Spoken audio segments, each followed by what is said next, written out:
Former President Mahinda Rajapaksa issued a communique today in clarification to allegations made by the New York Times article, which the former president stated has prompted, quote, political opponents to make a carnival of it, like marching to the FCID and holding press conferences calling for presidential inquiries, unquote. He added that the main allegation in the article stating that $7.6 million had been given to the former president's campaign contributions by China Harbour during the 2015 presidential elections is based on a Reuters report that appeared in July 2015.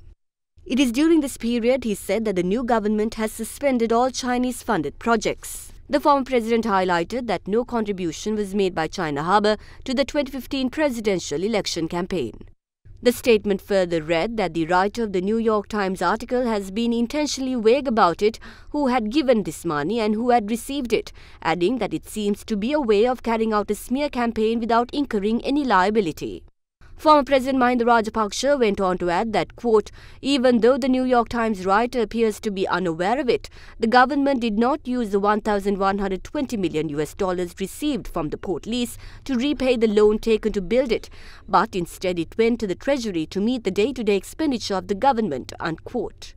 The former president went on to say that claims made by the author that China obtained the Hambantota harbour and an additional 15,000 acres from Sri Lanka due to the debt trap that China inveigled Sri Lanka into was false, as there was never any Chinese debt trap. The former president added that allegations of China financing the Hambantota port project with the ulterior motive of ensnaring Sri Lanka in a debt trap, even though the feasibility studies saying the port wouldn't work, is also false. Furthermore, the release also noted that the Hambantota port was actually built at a lower cost than the estimates in the Ramble and SNC Lavalin feasibility reports, stressing that China provided the best deal, taking into account recommendations made by the lending nation.